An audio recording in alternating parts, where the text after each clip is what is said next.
Gracias, maestro Ponciano. Ahora corresponde al doctor Luis Eduardo primero leer su comunicación que se titula La responsabilidad personal frente al mal. El doctor primero es licenciado, maestro doctor por la UNAM, profesor fundador de la Universidad Pedagógica Nacional de México y en la actualidad coordinador del Seminario Permanente de Investigación sobre la Nueva Epistemología, creador de la Pedagogía de lo Cotidiano y junto con Mauricio Beuchot de la Nueva Epistemología Analógica. Entre sus publicaciones se encuentran Aporte para significar la historia de la investigación educativa en México, La filosofía analógica de lo cotidiano, un libro coordinado que se titula Un bosquejo necesario, y un libro en coautoría con Mauricio Beuchot que se titula Perfil de la Nueva Epistemología. Adelante. Muy bien. Bien, buenas tardes, buenas noches o buenas, porque nos van a ver quién sabe en qué momento, ¿no? Es con las transmisiones en internet, finalmente uno no sabe cuándo lo van a escuchar. Entonces, un saludo lo más completo posible. Luego les cuento que es un gusto estar en el primer Congreso Mundial del Personalismo, porque es una buena oportunidad para el diálogo.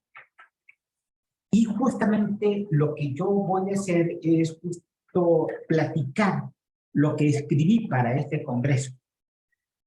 De tal manera que justamente lo primero que hago en la ponencia es explicar o referir y explicar mi filiación filosófica. Y la filiación filosófica que reconozco se da en el movimiento de la hermenéutica analógica.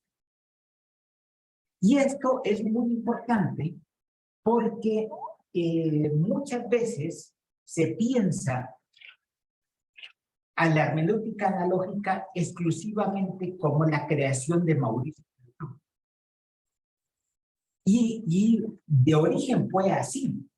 De hecho, el próximo año se van a conmemorar los 30 años que él planteó la hermenéutica analógica por primera vez en el Congreso Nacional de Filosofía que se hizo en Cuernavaca.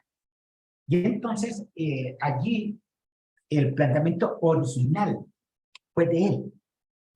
Sin embargo, la idea de una hermenéutica analógica comenzó a crecer rápidamente y no solamente fue impactante o acogida en la filosofía, sino que hoy podemos hacer un amplio recuento de los distintos espacios culturales donde interviene, incluso en la cuestión psicoanalítica. Así que Martín Ponciano, maestría en psicoanálisis. Entonces también allí está. Y entonces esto supone precisamente que en este momento la filosofía de la hermenéutica analógica se ubica en el movimiento de la hermenéutica analógica, y donde somos muchas gentes trabajando en distintos campos, como acabo de decir, pero especialmente aquí, con el Congreso Mundial de Personalismo, entonces en la filosofía. Y justamente esa es mi filiación. Es muy importante porque este tipo de cosas hay que aclararlas, porque yo he notado en este congreso justamente un gran desconocimiento de no solo del pensamiento de Mauricio Beuchot, sino del pensamiento, del movimiento de la hermenéutica analógica. Entonces, después de esa afiliación, lo que yo sostengo en la ponencia es la necesidad de, en el contexto del personalismo, retomar la antropología filosófica. Y entendiendo la antropología filosófica, en dos sentidos fundamentales. Uno, como la realidad constituyente del ser humano y de todos nosotros. Es como realidad. Es muy importante, porque normalmente uno tiende a pensar el segundo sentido de la antropología filosófica como teoría filosófica, como teoría. Y entonces es lo que más conocemos, ¿sí? Pero en la filosofía de la hermenéutica analógica se ubica en una corriente contemporánea que se origina en el pensamiento de Mauricio Beuchon. Después, Mauricio Ferraris lo retoma y hay toda una serie de gentes que nos reunimos hoy en la corriente filosófica contemporánea del nuevo realismo. Nuevo realismo. Esta es la idea. Y por lo tanto, justamente el nuevo realismo lo que va a significar justamente es la realidad como la totalidad de lo existente. Y dentro de lo existente existe lo fáctico, existe lo empírico, lo material, existen las corporalidades, existen toda una serie de condiciones que también tienen un correlato sensible y significativo.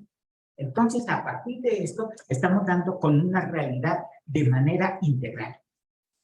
Y justamente para pensar a la antropología filosófica, tendríamos que recuperar las materialidades que nos constituyen y los sentimientos y las simbolicidades que también nos constituyen como seres humanos.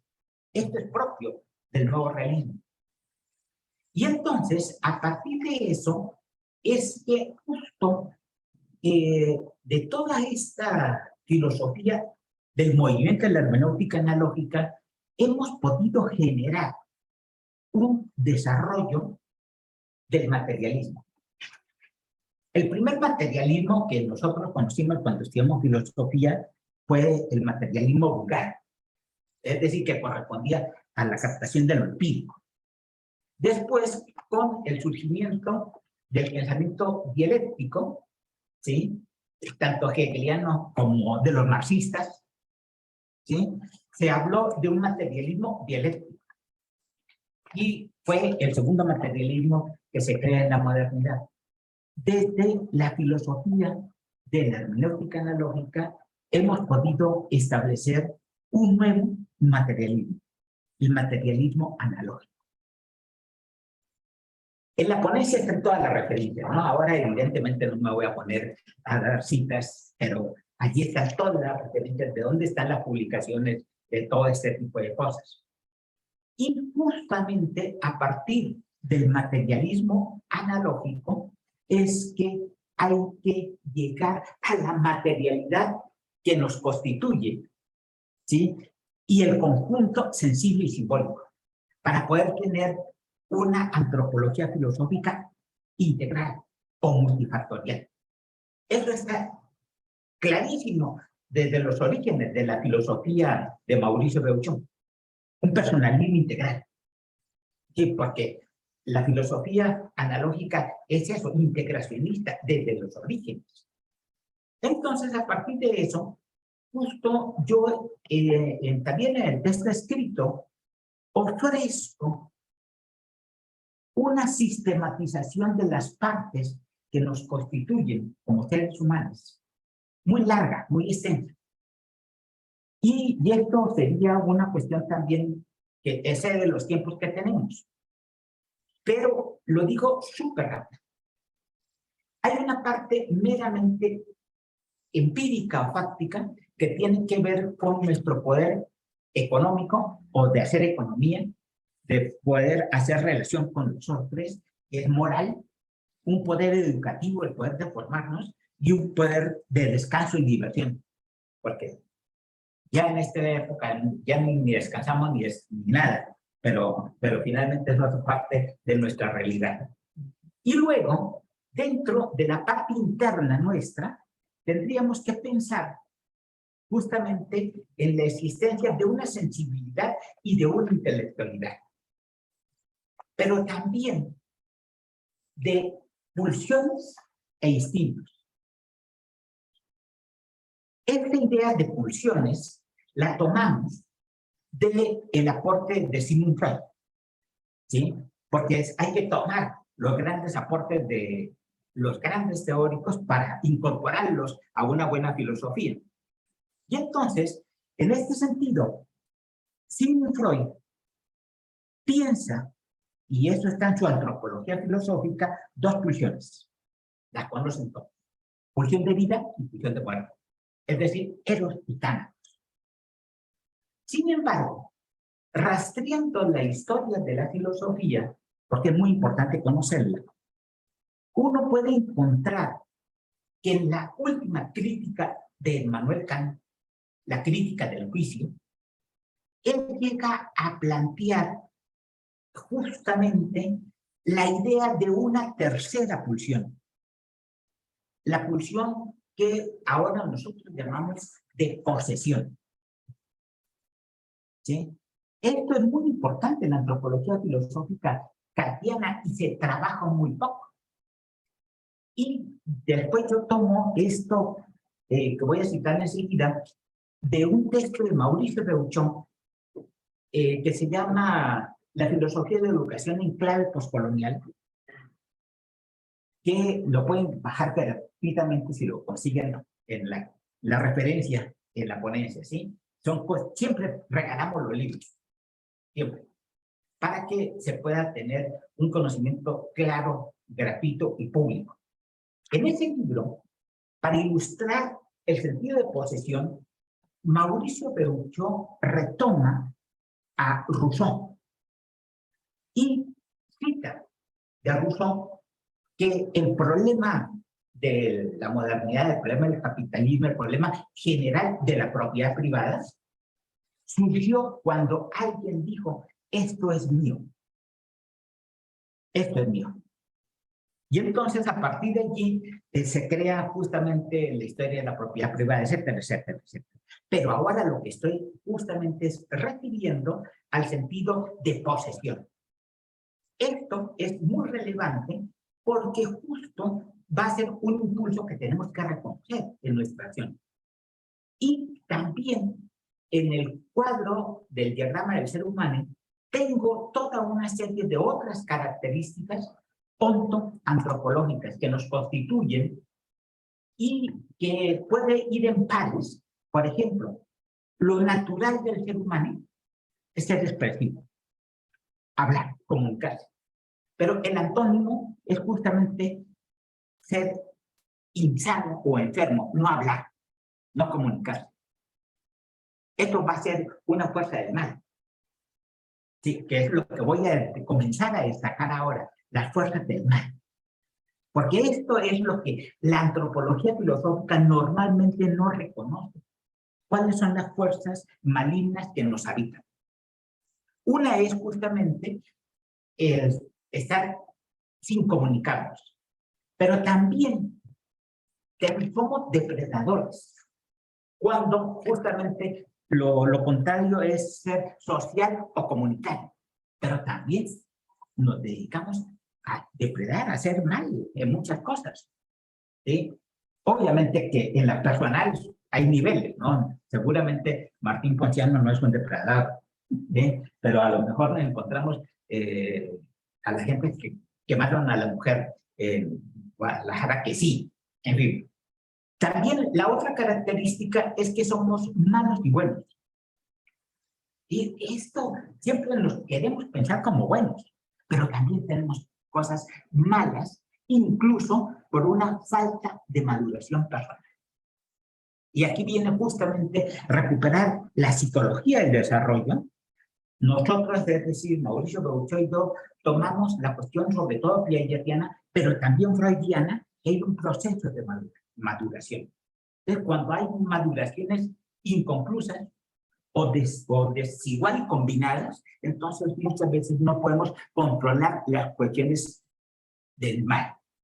La cuarta característica que menciono, somos envidiosos. Aquí no, evidentemente, ninguno de ustedes es un envidioso, pero los que están en el salón de al lado, a lo mejor sí. En fin, en fin. Otra, quinta, también somos contradictorios o paradójicos. Y normalmente nos pensamos como integrados, como que somos derechitos y cosas, pero realmente tenemos fuerzas de contradicción y de paradoja. La sexta, somos bélicos, somos conflictivos y somos polémicos. Nos gustan pelear. Y repito, aquí evidentemente no, sino los que están arriba en el salón de y les gusta pelearse y crear problemas, etcétera, etcétera. Y voy a mencionar otras dos cosas generadoras de mal. Una muy trabajada por Freud y otros autores, incluido Mauricio Beuchon, somos narcisistas. Nos amamos mucho a nosotros mismos. Y entonces, cuando somos muy narcisistas, esto va a generar muchos problemas generadores de mal. El caso extremo lo tenemos en la figura de Donald Trump. Hay estudios detenidos de la personalidad de este hombre que lo plantean como un narcisista patológico. Pero también sin ser un narcisista patológico, si tenemos demasiado narcisismo, entonces van a querer que nos admiren a nosotros, van a querer que admiren nuestra obra. Lo mejor que yo escribo es lo más apropiado para cualquier filosofía, me tienen que seguir a mí. Y el narcisista muchas veces es creador de sectas.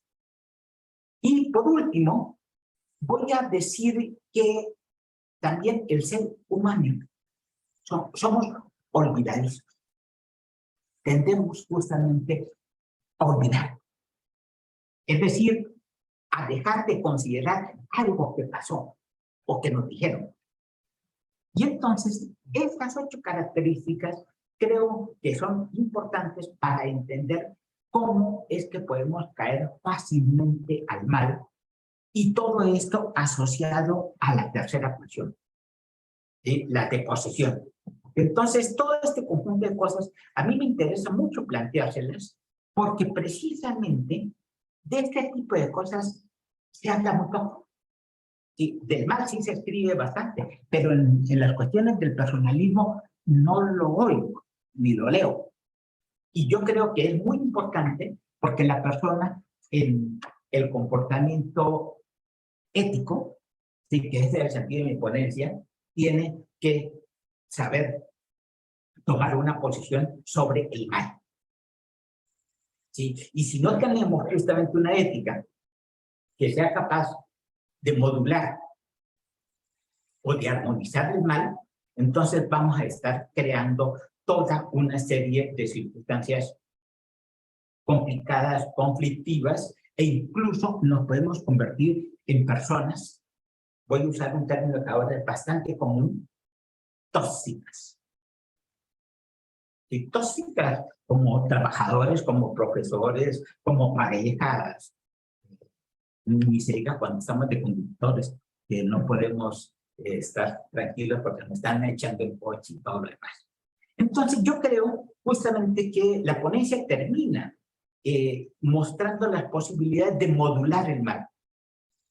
Porque existe, creo, y al rato que hayan las preguntas o el diálogo, a lo mejor ustedes me podrán, por favor, retroalimentar o me hagan una devolución de esto, de tal manera que yo examine en el diálogo si estas cosas son viables para ser puestas en la filosofía o no. Entonces, la ponencia termina justamente con recomendaciones acerca de la modulación o armonización del mal, porque siempre tenemos estas cosas, no nos las podemos quitar, pero sí podemos vivir de la mejor manera posible. Eso sería todo para que nos quede más tiempo, por favor.